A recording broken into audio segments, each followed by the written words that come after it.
Sir, இப்போ நீங்க வந்து சங்கீதா ஹோட்டல் நிர்வாகம் பண்றீங்க. உங்களுக்கு இந்த வளைகுடா நாட்டில் ஏற்படக்கூடிய போர் பதட்டம் காரணமாக உங்களுக்கு எரிவாயு சிலிண்டர்ஸ்லாம் கரெக்டாக கிடைக்குதா? உங்களுடைய பிசினஸ் எந்த அளவுக்கு போயிட்டு இருக்கு சார்? பிஸ்னஸ் நார்மலாக இந்த மாதம் கம்மியாக தான் இருக்கும். ஏன்னா ரம்ஜான் அண்டு ஸ்கூல் எக்ஸாமுங்கிறதுனால அது ஒரு பார்ட். எங்களுக்கு எரிபொருள் கிடைக்க மாட்டேங்குது. எரிபொருள் கண்டிப்பாக டிமாண்டு தான். அது நாட்டுக்கே தெரியும். உலகத்துக்கு ஒரு பார்ட் உலகத்தில் ஒரு பார்ட்டில் வந்து ரொம்ப பாதிப்பு. நம்மளுடையும் பாதிப்பு வந்து கல்ஃபு. எங்களுக்கு அங்கே வந்து நிறைய கடைகள் இருக்குது. அங்கே வந்து நம்ம கடை பக்கத்துலேயே பாம்பு போடுறாங்க, நடக்குது. அந்த ஊரில் நிறைய பிரச்சனை. அதை கம்பேர் பண்ணும்போது நம்ம வந்து இன்றைக்கி உயிர் வாடுறோம். கோவிடோடைய மோசமான சிச்சுவேஷன். கோவிடில் எல்லாருக்குமே பாதிப்பு இருந்துச்சு. நிறைய பேர் 70% வேலை செய்கிறவங்க ஊர் விட்டு அவங்க ஊருக்கு போயிட்டாங்க. இது அப்படி கிடையாது. இது வெறும் வெஜிடேரியன் உணவு மட்டும். அந்த உணவு மட்டும் பிரச்சனையாக இருக்குது. ஏன்னா பிரியாணிங்கிறது மட்டன் பிரியாணியெல்லாம் ஒரு ஓப்பன் ஏரியாவில் வச்சு கட்டை அடுப்பில் கறி அடுப்பில் போட்டுருவாங்க. அதெல்லாம் பிரச்சனை கிடையாது. வெஜிடேரியன் ரெஸ்டாரண்ட்டுக்கு இந்த இது பிரச்சனை தான். இதுலேயும் வந்து 1% ஹோட்டல்காரங்க நல்லா அறிவு யூஸ் பண்ணிவிட்டு அவங்க வந்து எலக்ட்ரிக்கல் யூஸ் பண்ணிகிட்டு இருக்காங்க. அவங்களுக்கு பிரச்சனை கிடையாது. இன்னும் ஒரு பெரிய பெரிய குரூப்பெல்லாம் வந்து என்ன பண்ணியிருக்காங்க, கல்யாண மண்டபம் எடுத்து எலக்ட்ரிக்கல் எக்யூப்மெண்ட் இருக்கிற இடத்துல ஓட்டுறாங்க. ஆனால் மிச்சம் 98% ஹோட்டல் வெஜிடேரியன் ஹோட்டல்காரங்களும் கஷ்டப்படுறாங்க. அவங்களோட சப்ளை இரெகுலராக இருக்குது. ஒரு 10 சிலிண்டர் தேவைன்னா ஒரு 2 சிலிண்டர் கிடைக்கும். அது ரொம்ப நாள் கிடைக்காது. இந்த பிரச்சனை எங்களோட தகவல் படி, எங்களுக்கு வெளிநாட்டில் இருக்கிற கடைகளோட இதுபடி இந்த பிரச்சனை இப்போல்லாம் முடியாது. இது வந்து ரொம்ப லாங்கான பிரச்சனை. நான் இன்னொரு 5 நிமிஷத்தில் பேசிட்டு போகிற பிரச்சனையே கிடையாது. இது மக்களுக்கு இப்போ பாதிப்பு தெரியல.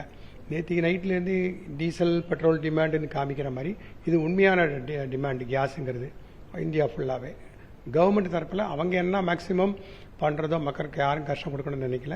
கவர்மெண்ட் அவங்க லெவலில் எல்லாமே ட்ரை பண்ணிகிட்டு இருக்காங்க நல்லது பண்ணுறதுக்கு முயற்சி பண்ணுறாங்க. ஆனால் இந்த முயற்சி 6 months சரியாகும்னு நம்ம எதிர்பார்க்குறோம். அப்படி சரியானா கூட 3-4 மாதம் மினிமம் எடுக்கும் இதை ரெக்டிஃபை ஆகிறதுக்கு. அந்த 3-4 மாதத்துக்கு நம்ம ஆல்டர்னேட்டிவ் இது பண்ணி ஆகணும். நம்ம நேற்றுலேருந்து ஆரம்பிச்சிட்டோம்.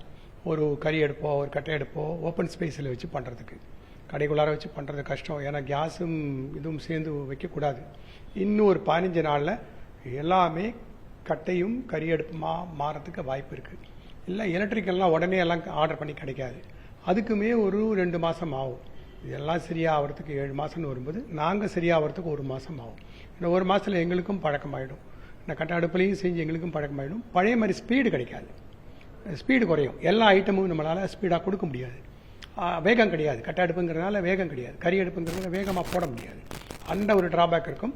ஆனால் இந்த உணவு தொழில் ரொம்ப டஃப்பான சிச்சுவேஷன்.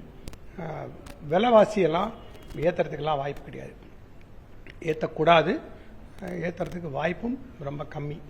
ஏன்னா அந்த மாதிரி சிச்சுவேஷன் கிடையாது. வேறு மாதிரி ஃபியூவலுக்கு மட்டும்தான் 2 மடங்கு 3 மடங்குலாம் விலையேறிருக்கு. ஒரு உதாரணத்துக்கு 7500 ரூபா ஒரு விறகுன்னா இப்போ 14,500 ரூபாய் இன்றைக்கி ஆயிருக்கு. டபுள் ஆயிருக்கு.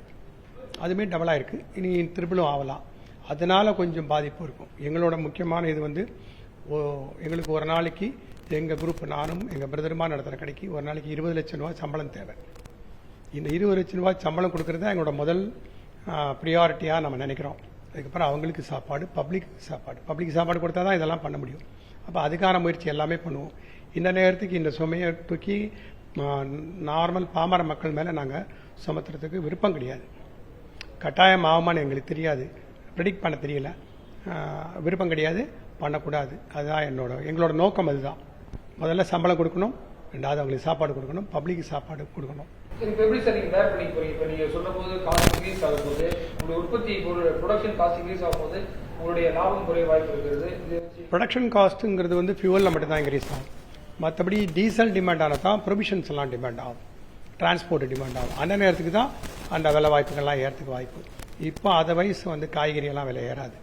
ஏன்னா நிறைய காலேஜஸ்லாம் கொஞ்ச நாளில் மூடுற சூழ்நிலை. ஒரு ஹாஸ்டல் இருக்கிற இடம்லாம் காலேஜஸுக்கு ப்ரியாரிட்டி கொடுக்குறாங்க. ஐஓசியோ இல்லை பாரத் பெட்ரோலியமோ ஹெச்பிஓலாம் கொடுக்குறாங்க.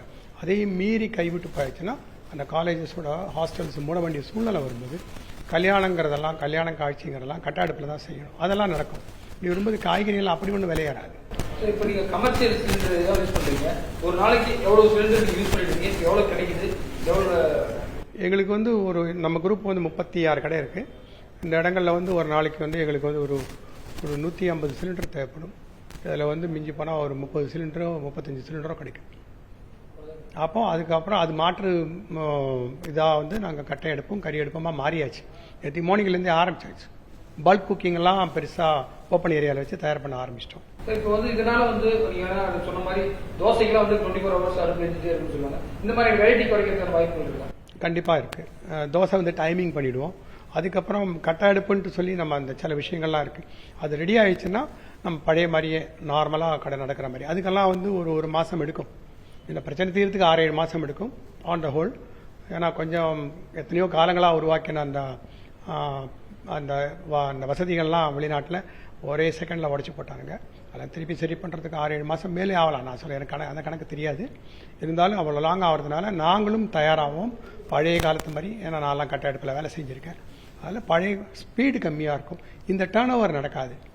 வெரைட்டிஸ் கொடுக்க முடியாது. அப்போ ஒரு சாப்பாடுக்கு கஷ்டமெல்லாம் வராது. அதெல்லாம் வராது.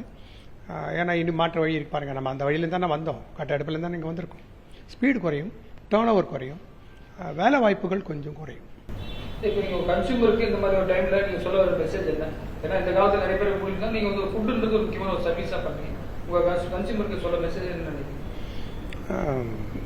ரொம்ப எந்த பொருளுமே வீணாக்காமல் எவ்வளோ தேவையோ அவளை மட்டும் நம்ம வாங்கி வச்சுக்கிறது பெட்டர். ஏன்னா ப்ரொவிஷன்ஸோ எதுவுமே டிமாண்ட் ஆக போகிறதில்ல. இப்போ டீசல் டிமாண்ட் ஆகிற வரைக்கும் எல்லாமே எல்லா ஊர்லேயும் இருக்குது எக்ஸப்ட் கேஸ்.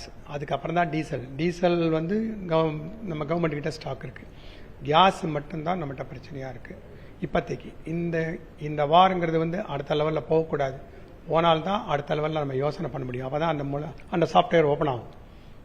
இப்போதைக்கு இப்போ உள்ள பிரச்சனை இந்த 6-7 மாதத்துக்கு என்ன பண்ணலாங்கிறத நம்ம யோசனை பண்ணிட்டு இருக்கோம்.